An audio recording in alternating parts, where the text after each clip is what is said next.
Bonsoir à tous, vous êtes sur Réunion Première, il est 19h, voici les titres.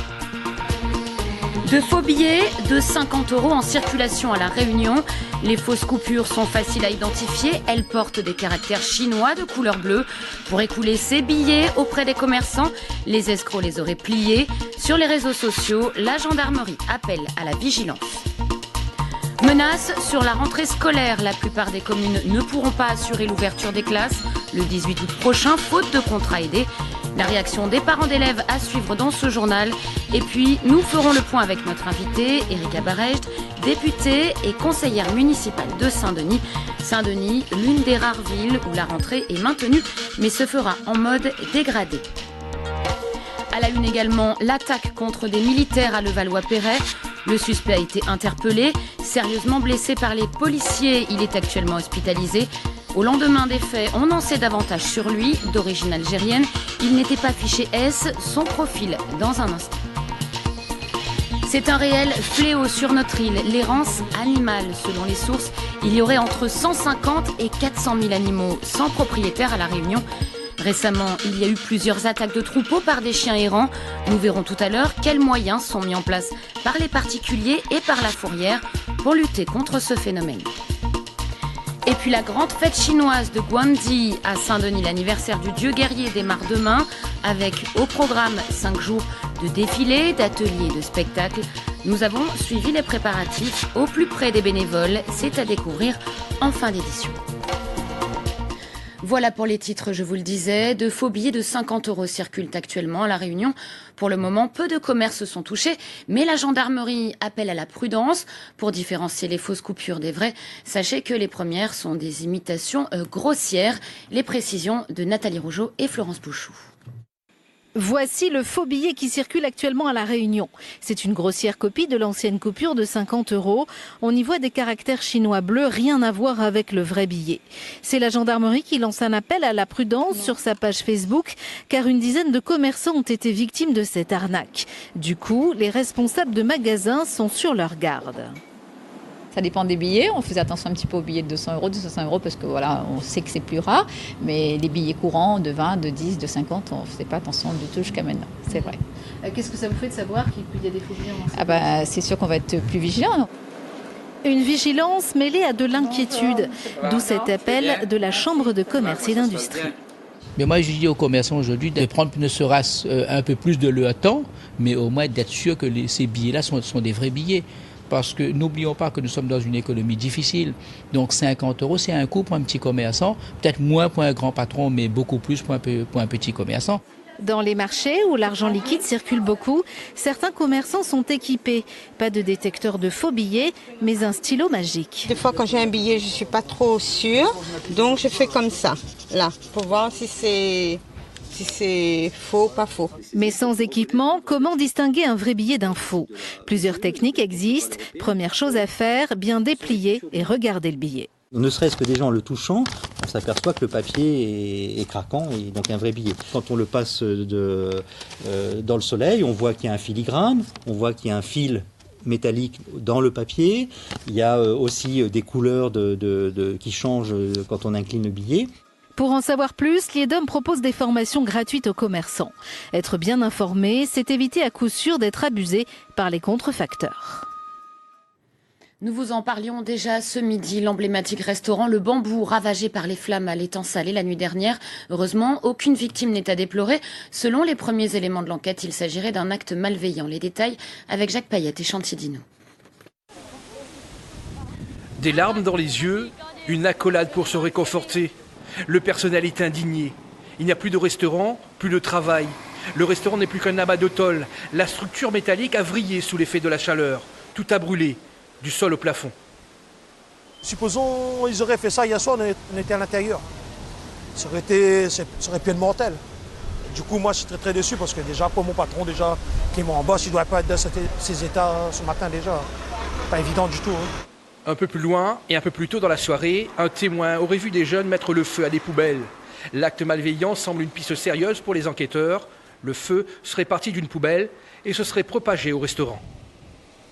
C'est près de chez nous et puis j'ai vu le feu à la poubelle en face de la route là. J'ai prévenu les pompiers, je suis allé prévenir la carobiche. Et après, ils ont mis à côté aussi là-bas. Voilà quoi. Moi, c'est des jeunes, c'est pas des jeunes de notre quartier premièrement. Les commerçants sont inquiets, les incivilités se multiplient pendant les vacances. Et de là à faire ce genre de conneries, pour moi, c'est inadmissible. Moi, je dis la justice doit vraiment sévir. Il faut être plus ferme avec ces gens-là, parce qu'ils n'ont rien à foutre avec les autres. Souvent, on a des trucs là qui se passent, il arrive, les sous devaient rentrer. Moi, sur les sous, pas de problème, on ne rentre pas chez moi. Il dit, il faut partir, si on ne comprend pas, n'y fait comprendre là-haut. Point barre.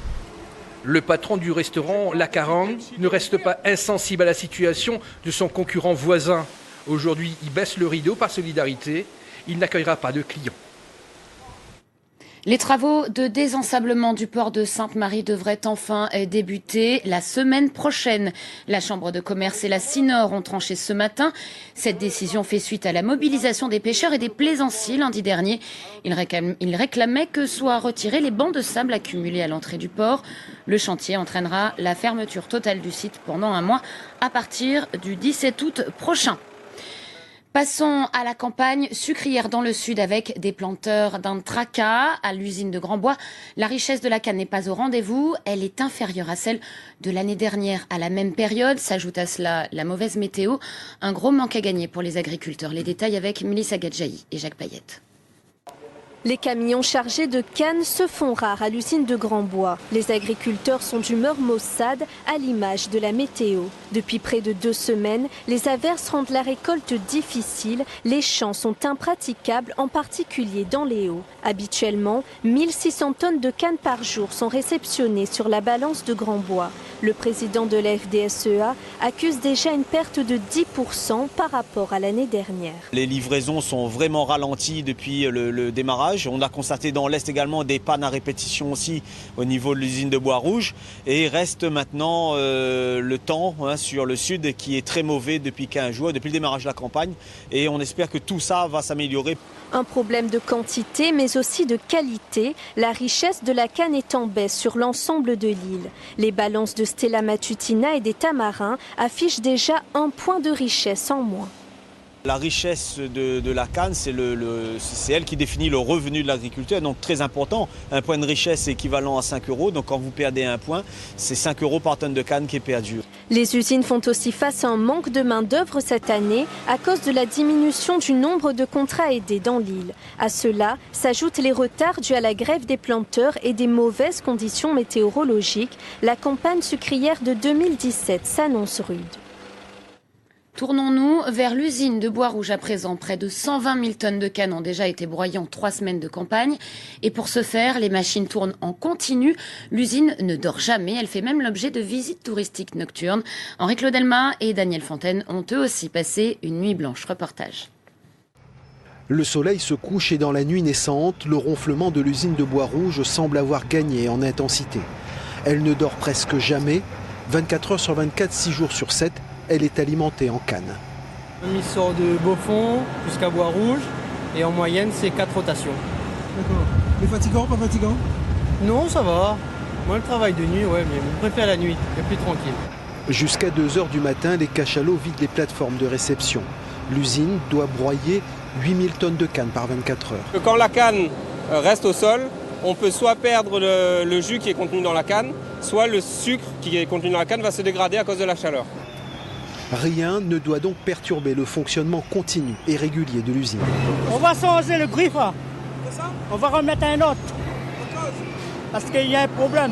Ça c'est vraiment un détail. C'est une griffe, un grappin qui manquait un peu de force. Donc on a changé de grappin, le temps de faire quelques petits réglages de celui-là. La surveillance est constante. Lui est rondier. Là, mon copain de l'autre côté, lui il utilise l'ordinateur. Moi-même, il sert le jeu de la machine, il surveille un peu ici. Et pendant que ce rondier surveille, des visiteurs découvrent l'usine. C'est toujours rigolo de voir les machines, voir comment ça se transforme pour au final finir dans nos assiettes ou dans nos verres. L'intérêt justement de faire visiter l'usine la nuit, c'est qu'on va avoir les lumières justement, l'éclairage, et c'est plus agréable aussi, il fait un peu plus frais que le jour en fait. Le tourisme industriel à l'usine de Bois-Rouge, ce sont 20 000 visiteurs par an. C'est bon pour tout le monde? Oui. Et on va pouvoir continuer par ici, messieurs, dames.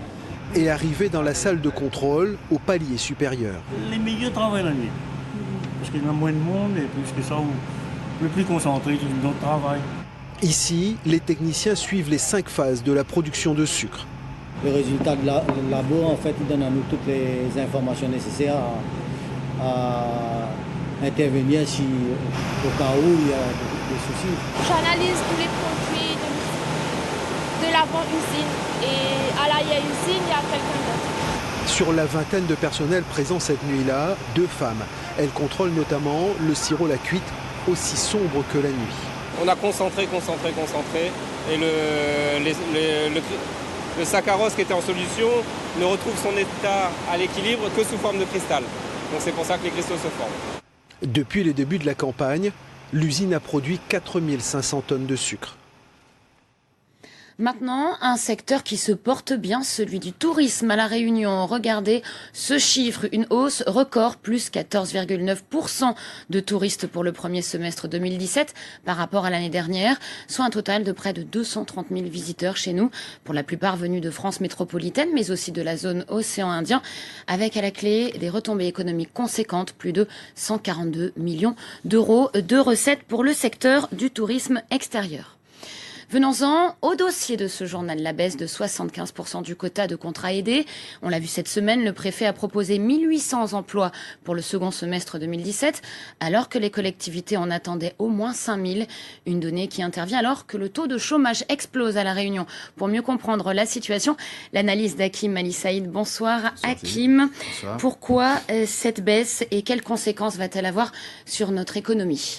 Alors, les contrats aidés à La Réunion, ce sont 25 millions d'euros de revenus mensuels versés à des familles et donc disponibles pour la consommation, entre autres. Cela représente 300 millions d'euros à l'année dans l'économie réunionnaise et cela coûte à la nation 3 milliards d'euros pour l'ensemble du territoire national. Le gouvernement, par la voix de la ministre du Travail, estime que les contrats aidés sont coûteux et ne sont pas efficaces dans la lutte contre le chômage. Oui, les contrats aidés sont coûteux, d'autant qu'ils sont subventionnés par la solidarité nationale, mais dans des économies insulaires comme celle des Outre-mer, comme celle de La Réunion en particulier, l'argument de l'inefficacité dans la lutte contre le chômage est discutable. La seule situation géographique de La Réunion est déjà un handicap pour de nombreuses entreprises censées créer des emplois, censées résorber le chômage. Le coût de production ici, et ce n'est un secret pour personne, est plus élevé qu'à Madagascar, qu'à l'île Maurice à côté. Et c'est là que les emplois aidés servent d'amortisseur social dans ces territoires d'outre-mer où, comme à La Réunion, le taux de chômage, vous l'avez dit tout à l'heure, dépasse les 22%. Alors, est-ce que les maires sont inquiets actuellement uniquement pour les contrats aidés ?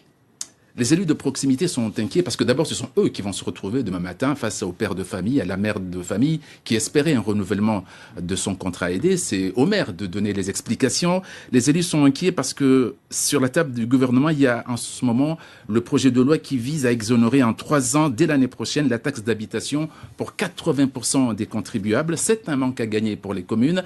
La réserve parlementaire, elle a sauté. Cela représentait 150 millions d'euros que les parlementaires pouvaient utiliser pour aider une commune ou une association. Les maires sont inquiets également parce que l'État vient d'annuler par décret 300 millions d'euros de dotation qui étaient destinés aux collectivités locales. Une baisse de la dotation globale de fonctionnement qui s'inscrit dans un plan d'économie générale de 4,5 millions d'euros. Emmanuel Macron, le chef de l'État, veut ramener le déficit de la France à 3% du PIB, comme le réclame à Bruxelles. Les communes sont contraintes à l'austérité avec une diminution notamment des services à la population et éventuellement des hausses des impôts. Et tout cela, bien sûr, inquiète les élus locaux qui sont en contact direct de la population. Merci beaucoup, Hakim Ali Saïd, pour cette analyse et toutes ces informations. Et on reste sur le même dossier. Dans un communiqué aujourd'hui, Yvan Ouareau, secrétaire général de la CGTR, exprime sa solidarité aux salariés dont les emplois sont menacés. Il dénonce, je cite, une incapacité à lire la situation réunionnaise. Je vous en parlais dans les titres. Conséquence de cette diminution des emplois aidés, une rentrée compromise pour les écoliers. Seules 3 villes garantissent pour le moment une ouverture des classes le 18 août prochain. Saint-Denis, Sainte-Rose et Saint-Leu. Faute d'effectifs pour les autres, aucune garantie. Du coup, les parents sont dans l'attente et certains s'organisent déjà. Illustration à Sainte-Marie avec Hermina Lasson et Daniel Fontaine. Dans ce magasin spécialisé dans les fournitures scolaires, l'heure est encore aux achats. Les parents se préparent pour la rentrée et pensent déjà à s'organiser en cas de report. Je laisserai avec ma petite maman le soin de les garder. Et donc voilà quoi. On est bien. Travailler quand même. Éventuellement, bien sûr. Hein, c'est sans aucun doute le travail pour moi, comme dit Banna, est très important quoi. Il n'arrange personne dans les deux côtés parce que moi-même je travaille et je vais essayer d'arranger. Il faut toute chose pour l'organisation. Du moment où on est prévenu depuis au moins une semaine de décalage, c'est bon. Alors on a combien d'enfants? Trois enfants. Et il faut s'organiser pour les 3 enfants. Aujourd'hui même, je suis là pour leurs effets. Je suis obligée de reporter mon planning et puis voilà, ne pas travailler en fait parce que pour pouvoir le garder. La rentrée repoussée, un inconvénient pour la plupart des parents, mais pas tout le monde, comme Mélissa, qui bien au contraire y trouverait un petit avantage. Ça me fait gagner du temps du coup, vu que je viens tout juste d'arriver, donc voilà, je tombe tout juste dans les effets scolaires, les achats. Ça m'arrange pas, mais ça me dérange pas. En ce qui me concerne personnellement, ce sera un avantage. Après, moi, que la rentrée soit repoussée ou pas, ça change pas grand-chose au final. Hein. Car au final, les enfants reprendront un jour le chemin de l'école. Il faudra attendre encore quelques jours pour être fixé sur la date de la rentrée. Et pour faire le point sur ce dossier avec nous ce soir en plateau, Erika Barecht, députée de La Réunion, mais aussi conseillère municipale de Saint-Denis. Bonsoir. Bonsoir. Alors, c'est avec votre casquette d'élu délégué à l'insertion de la mairie de Saint-Denis que vous avez été reçu en préfecture ce matin à propos des contrats aidés. Qu'en est-il ressorti ? Alors, pour être très clair, on est dans quelle situation ? À la ville de Saint-Denis, c'est 18 000 enfants qui sont scolarisés dans 77 écoles. Ce que nous disons, nous, c'est que au jour de la rentrée scolaire, les enfants n'ont rien à faire, ni dans la rue, ni chez eux. Ils doivent être à l'école pour apprendre à lire, à écrire et à compter. Et pour faire cette mission, il y a l'éducation nationale et les mairies, dont la mairie de Saint-Denis. Et nous avons un besoin très clair. Nous avons besoin de 303 contrats aidés. Pour faire quoi ? Pour que nous ayons un service de restauration, avoir des cantinières pour faire les repas des enfants, avoir des ASEM pour accueillir les petits, avoir des agents polyvalents pour avoir de l'hygiène dans les écoles. Et donc, c'est ce besoin que nous avons exprimé à l'État. Que vous a répondu le sous-préfet ce matin ? Il était dans une position de travail. Il a entendu nos demandes, mais je n'ai pas de réponse précise sur les 303. Ce que nous disons aussi, c'est que la 5e puissance économique du monde, est-ce qu'elle est prête à accepter que ces enfants ne puissent pas être scolarisés parce qu'elle est incapable aujourd'hui de donner, en tout cas à La Réunion, aux Réunionnais, les moyens d'ouvrir les écoles ? Je crois que c'est, si la réponse était de nous dire non, l'État n'est pas capable de le faire, chacun prendra ses responsabilités. Nous ferons... Vous prenez les vôtres, la rentrée est maintenue absolument, en mode dégradé. Qu'est-ce que ça veut dire ? Non, nous prenons les nôtres, c'est-à-dire que les enfants, les écoles seront ouvertes. Ils iront à l'école. Si l'État nous donne nos 303 contrats, il y aura un service public à la hauteur de ce que les parents sont en droit d'exiger. Si l'État ne nous donne pas les contrats que nous demandons, alors, dans certaines écoles, il n'y aura pas la cantine complète. Il y aura moins d'ASEM pour aider les professeurs des écoles. Et à ce moment-là, ça veut dire que et les professeurs des écoles et les parents auront et seront en droit d'aller demander des réponses au service de la préfecture. Est-ce qu'il y a un cas particulier réunionnais ? La ministre du Travail, Muriel Pénicaud, juge les contrats aidés trop coûteux. Qu'est-ce qu'on peut faire pour La Réunion ? Quels sont les arguments que vous pourriez lui donner ? Alors, moi j'ai entendu une réponse d'une ministre froide, brutale et budgétaire. Et en tout cas, une ministre qui méconnaît la situation des territoires et des ultramarins. Une vision très parisienne, une vision qui colle à des régions très riches, pas à nos situations, à nous. Et je dis que s'il y a un sujet, un débat, au fond, sur les contrats aidés, moi je suis prête à ce qu'on ait ce débat, mais pas en mettant le couteau sous la gorge des enfants et en négociant la rentrée scolaire. Profitons des assises qui vont se dérouler pour pouvoir avoir ce débat. Donc, je pense que Madame la ministre n'a pas la bonne réponse pour les enfants réunionnais. Merci beaucoup Erika Barretsch d'avoir accepté notre invitation. Merci. Ce soir, nous suivrons bien sûr ce dossier de très près dans nos prochaines éditions. Et dans ce contexte explosif, sachez que le ministre de l'Éducation, Jean-Michel Blanquer, est attendu à La Réunion le 17 août prochain. Une visite à la base prévue pour assister à la rentrée scolaire dans l'île. Reste à savoir si les écoles primaires et les maternelles seront bien ouvertes ce jour-là. Une rencontre à présent. Après 46 ans, elle est de retour sur son île natale. Anne David est une enfant de la Creuse. C'est la première à reposer le pied sur le sol réunionnais à la recherche de son passé. Elle a atterri ce matin à l'aéroport de Roland-Garros, accompagnée de son mari et de ses enfants. Christelle Floricourt et Mélissa Gadjaï les ont accueillis.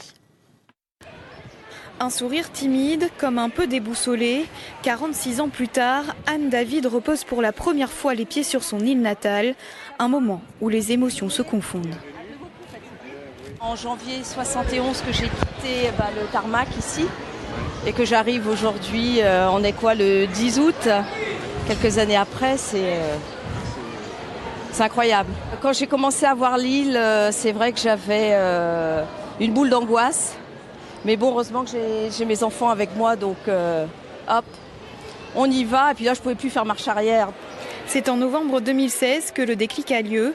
En regardant une émission sur les enfants de la Creuse, chez elle, en Bretagne, Anne a le sentiment que cette histoire est la sienne. Se met alors en marche la démarche du voyage. Avant de m'occuper de l'aspect purement touristique, aller voir des choses un peu plus douloureuses et sérieuses, si vous pouvez m'accompagner à la limite. La pouponnière ? La pouponnière, oui.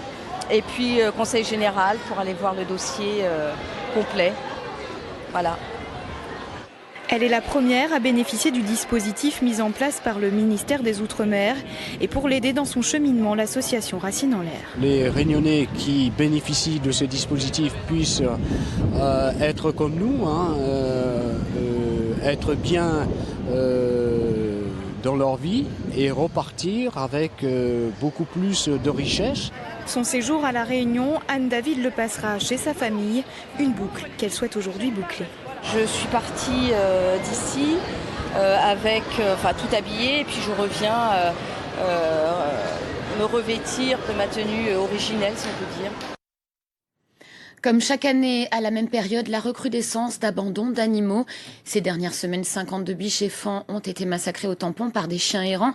Les services de fourrière vont désormais renforcer leur ronde. Les chiens capturés sont le plus souvent euthanasiés. Exemple à Cambé avec Thierry Chapuis. Ces toutous n'ont probablement pas conscience de la chance qu'ils ont. Dorothée les a sauvés de l'errance. Elle en garde une demi-douzaine, mais prend toujours soin de ceux qui arrivent devant sa porte. Souvent, les personnes, le week-end, ils déposent leurs chiens, ils les laissent. Et après, donc, ils errent pendant quelques jours et ils arrivent ici. Comme moi, j'ai déjà des chiens. Donc, je les récupère, je les soigne. Et j'espère, en les faisant stériliser et castrer, ce qui est très important aussi, parce qu'il n'y a pas que les femelles à stériliser, il y a les mâles également qu'il faut castrer, faire castrer. Et voilà, donc je les soigne et je leur trouve des familles. Les associations m'aident beaucoup. Sinon, toutes ces pauvres bêtes finissent à la fourrière, où la plupart du temps, leur sort est scellé. Les chiens non identifiés, pas de propriétaire, au bout de 4 jours, malheureusement, à contre-cœur, mais ils seraient à l'euthanasie, quoi. Et le problème, c'est qu'on a beaucoup sur la route en ce moment-là, et les gens portent plainte, il y a trop de chiens errants, nous, on fait le nécessaire, mais comme je vous dis, c'est à contre-cœur. Et voilà, c'est le boulot, pas le choix, c'est comme ça. Oui, parce qu'on ne peut pas laisser traîner les chiens. Qui représentent un danger, qui peut créer des accidents, mort d'un enfant, etc. quoi. Les techniciens de capture ont une tâche ingrate. Ils sont souvent pris à partie par les amis des animaux. Les vrais coupables sont les propriétaires qui n'identifient pas leurs bêtes ou pire, les abandonnent. Pourtant, un gros travail d'information est mené. Sur la médiation, depuis les dernières années, on essaye de travailler avec les associations pour pouvoir rendre notre message plus attractif. Et les techniciens de capture travaillent sur un système de ronde préventive et de ronde curative sur déclaration des usagers après appel du numéro vert à la collectivité. Suivant les sources, il y aurait entre 150 et 400 000 animaux errants à La Réunion. Une étude est en cours pour en préciser le nombre. En début d'année, une convention signée avec l'État a doté le TCO de 171 000 € pour les campagnes de stérilisation. Dans l'actualité nationale, l'attaque à la voiture bélier qui a blessé des militaires à Levallois-Perret. Au lendemain des faits, on en sait un peu plus sur le profil du suspect. Il s'agit d'un Algérien de 36 ans. Il n'était pas fiché S. L'homme a été interpellé en pleine cavale hier après-midi. Sa traque a mobilisé près de 300 policiers. Le récit de Joséphine Devambé. Voici le visage de l'homme arrêté hier au volant de la BMW noire, celle qui a foncé sur les militaires à Levallois-Perret. Il s'appelle Amou Ben Latrèche, un Algérien de 36 ans. Son casier judiciaire est vierge. Il n'est pas connu des services antiterroristes. Selon sa famille, il travaillait comme chauffeur privé. Son oncle se dit très surpris. C'était un gars gentil, bien, il travaillait, tout. Et tout d'un coup, ça dit ça. Voilà. C'est quelqu'un de pratiquant C'est quelqu'un de pratiquant dans la religion oui, il faisait la prière comme tout. Mais il n'était pas fondamentaliste ou quoi, comme on dit là, extrémiste ou... Non. Et je ne l'ai jamais vu en barbe, moi. Je sais pas. Il n'avait pas de barbe quand il venait chez nous. Et tout d'un coup, cette barbe, j'ai été étonné. À son domicile, à Beson, les policiers ont longuement perquisitionné à la recherche du moindre indice. Hier matin, à Levallois, après avoir percuté les militaires, la BMW prend la fuite. C'est un policier stagiaire qui la repère en premier, au nord de Paris, vers Franconville. Il nous raconte la scène par téléphone. Je vais pour m'insérer sur l'autoroute et je remarque un véhicule dans mon rétroviseur qui arrive à vive allure. Il se rabat devant moi assez violemment. Je me dis, ça se trouve qu'il est en train de faire un délit de fuite suite à son accident. Bon, donc je prends la marque du véhicule et l'immatriculation du véhicule. Donc j'arrive à mon service. Donc à ce moment-là, je fais immédiatement la corrélation. Dès lors, les policiers identifient la voiture. C'est un véhicule de location doté d'une balise GPS. Ils la localisent. Elle roule vers le nord. Il faut maintenant l'arrêter. Ce sera fait sur l'autoroute A16. Les brigades d'intervention de Lille et de Rouen l'encerclent à plusieurs voitures. L'homme refuse de s'arrêter. Les policiers tirent à plusieurs reprises. Blessé lors de l'arrestation, l'homme est transféré à l'hôpital de Lille dans cet hélicoptère du SAMU. Alors c'est la 6e fois en 2 ans que des militaires de l'opération Sentinelle sont pris pour cible.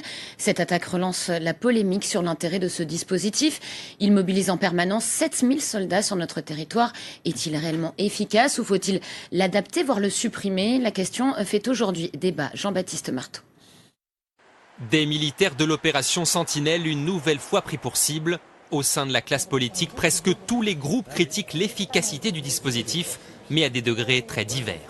Pour la France insoumise, Sentinelle doit être supprimé. On se rend compte que la plupart des interventions que font ces militaires visent à se protéger soi-même. Ce qui est quand même un peu étrange. Ils sont là pour protéger la population. Au Front National, des critiques également, mais on souligne le caractère rassurant de cette présence militaire. Je pense que c'est utile, ne serait-ce que psychologiquement pour les Français. De voir des hommes en armes qui incarnent l'autorité de l'État, la sécurité dans les lieux publics. Maintenant, est-ce que cette mission ne devrait pas revenir dans le droit commun, c'est-à-dire être confiée à la police ou à la gendarmerie? Je pense que c'est la vraie question. Transférer cette mission aux policiers, beaucoup le souhaitent. Pour cet ancien député LR qui a présidé la commission d'enquête de l'attentat du Bataclan, les militaires ne sont pas les mieux à même de remplir cette mission. Souvenez-vous, la force Sentinelle, 8 militaires étaient présents devant le Bataclan au début de l'attaque. Ils n'ont eu aucun ordre d'engager le feu. Ils ne pouvaient pas rentrer dans l'établissement parce que ça n'est pas leur métier que de libérer des otages. Donc on peut vraiment se poser la question de l'utilité de la force Sentinelle. Si c'est uniquement pour rassurer, ça n'est pas suffisant. Sentinelle et ses 7000 militaires mobilisés en permanence pour un coût d'1 million d'euros par jour. La critique ne vient pas seulement des politiques. Les anciens militaires à la parole plus libre ne sont pas tendres avec le dispositif. Elle réduit la sécurité des Français dans la mesure où tout cet effort, tous ces moyens, tout cet argent aurait pu être consacré à autre chose, aux moyens de sécurité intérieure par exemple, aux services de renseignement et puis pour les militaires au moins à l'entraînement, à la formation, etc. Ce qui n'a pas été le cas. Le gouvernement a déjà annoncé une réforme du dispositif Sentinelle à l'automne. Les spécialistes s'accordent sur un point. Avec la menace terroriste actuelle, aucun responsable politique ne prendra le risque de supprimer la présence militaire dans les lieux publics. À l'étranger, un accident spectaculaire à Londres ce matin. Un bus à étage s'est encastré dans la façade d'un magasin de cuisine. Il y a plusieurs blessés. Selon des témoins, c'est un malaise du conducteur qui serait à l'origine de cet accident.